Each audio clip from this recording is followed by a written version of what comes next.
You're tuned.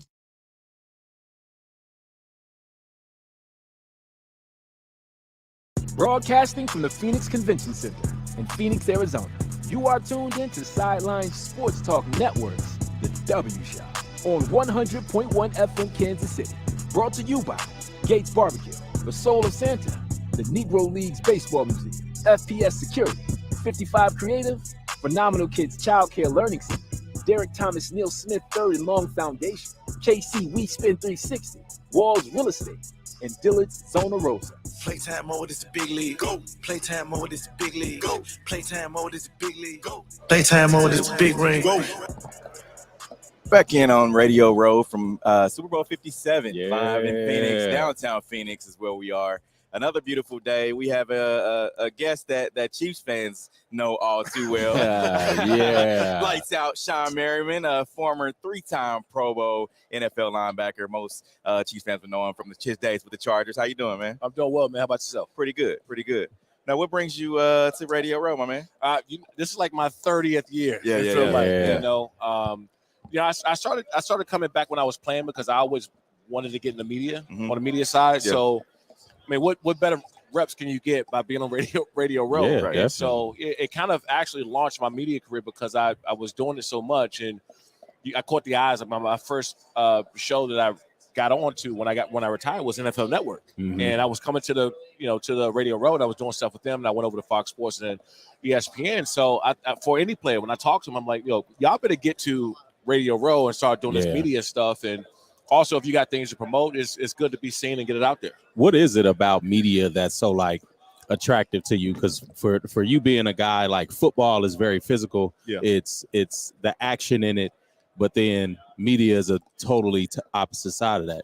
Well, the media controls a lot of stuff, right? And I think that now with players, you can get your voice out there. Definitely. And a lot of these people, they watch you on the field or court or whatever your sport is, but they don't get a chance to meet you. Right. So, like, if somebody, the way I played, if you didn't meet me in person, you looked that I was around here like punching people in the face, slamming people on the ground, right? Yeah. And the total opposite of that. So I think it's really cool to get and hit different outlets of the country, and not too many times you get it all in one building. Right. Now, Mr. Lights Out, tell us how you got that name. I my sophomore year in high school, I knocked out 4 guys in one game, 4 kids. And so right after the game, I had about 20 students running up to me, and they were like, "Man, you knocked those guys' lights out." And I was like, yeah, call me Lights Out. And I didn't think it was going to stick, right? So I remember going to school Monday morning, and everybody's like, "Yo, what's up? Yo, good game, Lights." And I'm like, "Oh, people know already?" It's like pre-social media, no YouTube or nothing. And then I went home and I begged my mom to let me get this Lights Out tattoo on my right forearm. And so she told me to get the hell out of the room at first, but for 2 weeks I was asking her every day, and then finally she let me get the Lights Out tattoo, and that's where the dance came from, by me flicking the switch on and off. Yeah, and you got it in high school, so that's like that's true dedication right there. Yeah. And you mentioned Lights Out. What is this about Lights Out? You started is it training or is it? So I own Lights Out Extreme Fighting. Okay. MMA league, MMA promotion. So we're on Fubo TV, Fubo Sports. So if you don't have Fubo, get it. We just had a big fight in Riverside, January 14th. Okay. We actually moved into the top 10 most watched ever on Fubo Sports this last fight. So I started training back when I was playing. Oh, really? During the off seasons, and I just wanted to get better at my hand-eye coordination as an outside linebacker and pass rusher. It's extremely important to be able to use your hands a lot. And when I got into the NFL, like, I was just bigger, stronger, and faster than everybody. I was just running around people. And then I noticed, like, okay, guys are good. I got to get better with my hands. So I did. And I was doing it every offseason. And I ended up launching Lights Out Extreme Fighting in 2018. And so for me, having a passion for the sport, but also playing on the biggest platform in the NFL, looking at the production and satellite trucks and lights and tickets and venue, like everything, I got it and understood that. So that transition was easier for me than it was for most people to do what I'm doing. What's the goal for this fight league? I mean, you have so many different MMA leagues, and almost every business venture is saturated. But what's the goal that you're pushing forward, especially for everyone under that umbrella? Believe it or not, there's not enough good. I mean, it's a lot of promotions. They're not all Definitely. good. And then so when you have an opportunity in a platform like I've built to give these up and coming fighters a chance to be seen, right? There's other good promotions in the country, but no one, they're not out there. Yeah. They don't have a TV partner like I do with Fubo. And so our viewership is allowing these up and coming fighters to make a name for themselves. And that's what they all want. That's why they're prize fighters. They're trying to make a career for themselves. And so we have amateur fights and we have pros. And you were knocking people out for quite a long time, 8 years in the league. Tell us a little about what kept you in it for so long, physically, mentally, all of the above. I think it's really mindset, because when you get up there to that level, like, everybody's good. Yeah. So when you go to the barber shop and like the backup, the second or third string, you're like, man, that dude a bum, right? I'm like, yo, that dude, you talking about as a bum, is the most athletic person you ever met in your life. Exactly. Just coming off. And we know that, and I understand that, but the difference is, from the guys that are just good to ones that's great is the mindset and how they approach their job.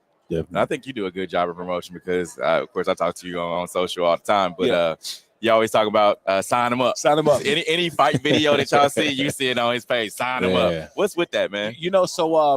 So when people found out that I was kind of in this space, and I had the promotion with Lights Out, I would get fighters from like all over the country, shooting me a DM, right, and trying to get on the card, get on the fight. I'm like, yo, where was your last fight? Where was it? And so they'll send me a clip of wherever they fought, whatever promotion. I was like, okay, send me something so I can, send it to my matchmakers, whatever. But I would watch too. And some of these guys were good, like up and comers or whatever. But then some of them were terrible. Like it was a couple guys that would send me videos of them getting knocked out. I'm like, why would you? I'm like, why would you try to get on the card? Why would you send me something? You getting blasted, man. Like, that's not the way to go. And so after it happened like 4 or 5 times, I was like, hold on, wait a minute. I'm gonna sign this guy up, and I'm not gonna sign this guy. So it became like a joke in a way. Yeah. That people really caught on to. I was eating at STK in Vegas like a few weeks ago, and I was down, and I heard like 5 people walk by me and say, "Sign him up," and I jumped around like, "Oh," So it kind of caught on, but it's cool, man, to see something like that. Yeah, what do you think about your Chargers, man? We're from Kansas City, so we see the AFC West, but what do you think? Well, the thing is, we already knew it was going to be a difficult division, right? Like anytime you have a Patrick Mahomes in your division, you got an uphill battle. Definitely. And I can speak from experience, because in order to get to that platform when we got in the playoffs, we always had to see Brady. Yeah. Right. When people were saying, "Oh, you don't have any rings," I say, "Yeah, you had to go through Peyton Manning first, and then Tom Brady." Definitely. So so it's one of those things. So I just love the competition of it. I'm going to love to see Patrick Mahomes and Justin Herbert go at it for the next however many years, because that's what makes the game great. And before it's all said and done, Patrick Mahomes will be up there as one of the best ever. If he's not already on that trajectory already. But to see. Now the Chargers have a new offensive coordinator, Kellen Moore, that came in from Dallas, which I think is going to change the game for them, because I do feel that Justin Herbert was held back a little bit in the play calling and not really being able to open up. So I want to see, man, and I love Andy Reid, man. Back when he was with Philly, they would talk so much trash to me, when I was up and coming, and they wanted. I remember Andy Reid and the offensive coordinator for the Eagles came up to me before we played the Eagles, and they both told me, they said, "We don't care what everybody else do. You're not touching Donovan McNabb." Yeah. And I was like, "What? I'm doing? I ain't sniffed Donovan. I wasn't nowhere close. They just schemed the hell out of me." So yeah, he's one of my favorite coaches. Yeah. And you mentioned Patrick. If you were playing today, how would you defend that duo with Patrick and Travis Kelce?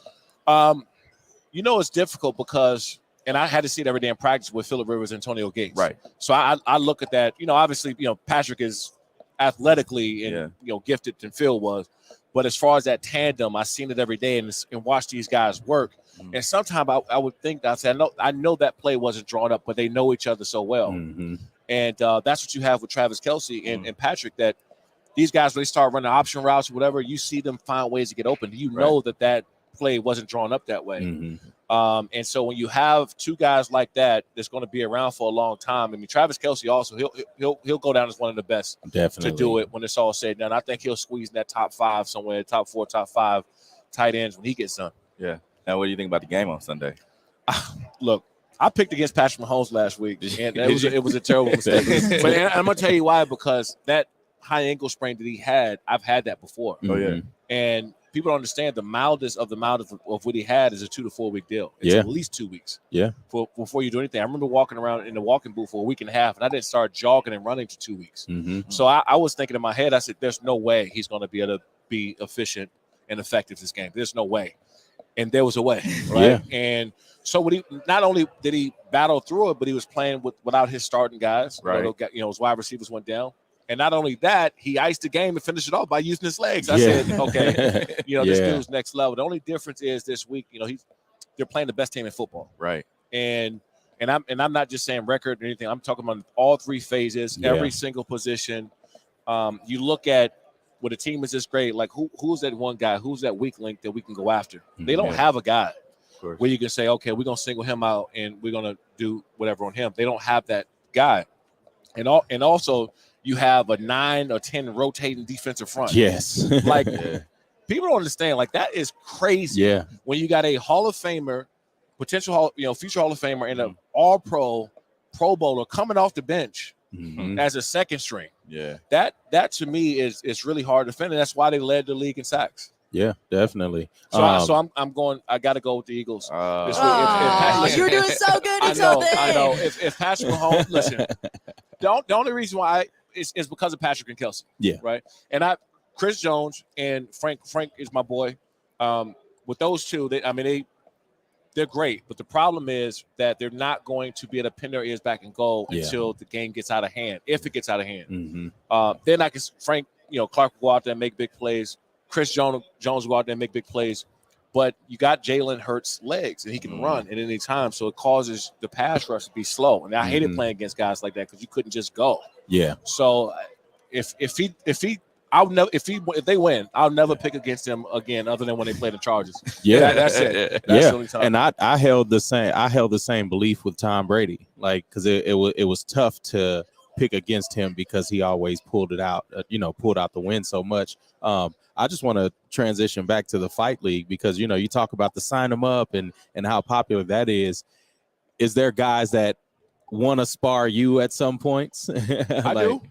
Yeah, I know I do. So, that's a great thing about kind of being in his face. I'll go spar with guys. I'll train with him, and for me, it's just staying disciplined, staying in shape. Yeah. I know my limits, right? So we got those open days we're sparring, and I know that guy's training for a fight. He got a fight, next month, and I don't. His mindset is different. I'm like, okay, all right, I know there's no timeouts here. Yeah, for timeout, right? I'm not, I'm not fighting, so I always keep that in mind. But I try to tell any former athlete they should pick up some form of combat sport. Yeah. I really do, because a lot of guys struggle on that transition stage a lot. And it's because, one, you don't have a regimen, and two, you don't have a discipline, something to compete in anymore. Definitely. It's not like NBA guys. We can go play a pickup game Anytime. in LA Fitness and go have fun, right? At Direct. There's nothing for us. And so once you stop having things to compete in, a regimen, that lifestyle is gone, and that's where guys find themselves struggling the most. And if you look around, the Frank Gores, Adrian Petersons, Le'Veon Bells, there's former athletes transitioning right now into combat sports, and it's happening all over. Definitely. And speaking about the regimen, do you stay away from and I know marijuana is recreational and things like that now, but do you stay away from the consuming drugs and liquor? Or no? I think I take I'm a big fan of the sleep gummies. Okay. Yeah. Those for me was a game changer. They has a CBD, CBN, and THC, a small amount of THC in it. Yeah. And I never had a problem falling asleep. I had a problem staying asleep. Yes. And it's sleep is so important to everything you do, and people don't get enough of it. And so I started on that regimen years ago, and it's literally changed my life. And real quick before we go, let me have your top 3 linebackers in the league right now. Outside. Yeah. Outside. I would say Reddick. Okay. From definitely. Philly. Yeah. Khalil, I think Khalil is still up there. Okay. I think Khalil, he was hurt, a little bit this year. Yeah. He's up there. And it's hard to say, man. Von Miller? Yeah, there? I would say Vaughn is up there, but he's also hurt. Yeah. So I'm trying. I try to show the younger guys some love. Of course. Vaughn is like when people ask about the best like hip hop, you don't say Jay-Z. Yeah, Everybody right. know that. That's how Vaughn is. Like, everybody knows that. Definitely. So, but you got to put him up there as well. Yeah. All right, we appreciate you, my man. Thanks, bro. for coming Appreciate on. it. No, Yes, thank sir. you. We'll be back later with more guests here from Radio Row Super Bowl 57. Broadcasting from the Phoenix Convention Center in Phoenix, Arizona. You are tuned in to Sideline Sports Talk Networks, the W Shop, on 100.1 FM Kansas City. Brought to you by Gates Barbecue, the Soul of Santa, the Negro Leagues Baseball Museum, FPS Security, 55 Creative, Phenomenal Kids Childcare Learning Center, Derrick Thomas Neal Smith III and Long Foundation, KC WeSpin 360, Walls Real Estate, and Dillard's Zona Rosa. Playtime mode is the big league. Go. Playtime mode is the big league. Go. Playtime mode is the big league. Go. Playtime mode is the big ring.